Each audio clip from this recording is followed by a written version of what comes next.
Malaysia, nearly 50% of Orang Asli students do not complete their primary education.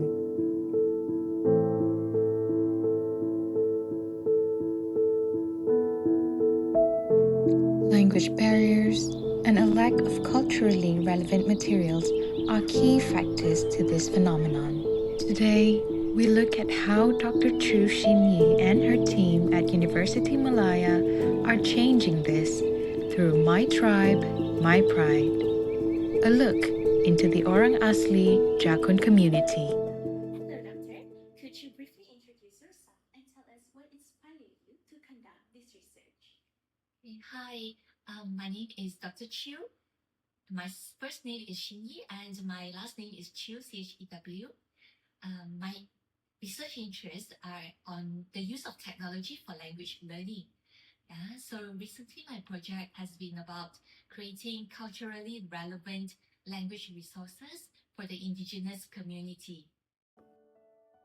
We have actually talked to the community, to the teachers of the indigenous students, and we learned that indigenous students would love storytelling. So we have started by listening to them, to their voices of the issues that they are facing. For example, making friends, or what kind of pressures do they have from schools.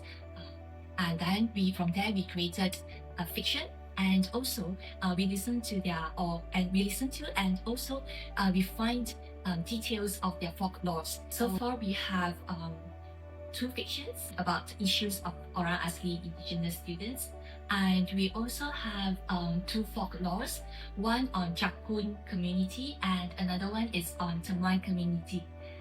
Alright, so we have also have the undergraduates to share these stories through storytelling sessions with the students who are indigenous and non-indigenous. So the purpose we do this is for the non-indigenous students to also understand the issues faced and how we could be more inclusive. So this is also a part of initiative to address SDG 4 quality education and SDG 10 reduce inequalities. So I think efforts are not necessarily just from one side, but we could all have a better understanding of each other and try to acknowledge the issues that are present and be more aware and be more inclusive. The findings were very interesting. It's interesting to note what Orang Asli students feel about culturally relevant stories. They find that they could better relate to it. They also shared that they have learned some vocabularies because we actually, in the stories, we also added Malay words to help them in understanding English. And also we try to simplify the vocabulary, and we have the pictures and sounds. Hopefully this could help them understand stories better. And when they understand stories, at the same time they are also learning English language.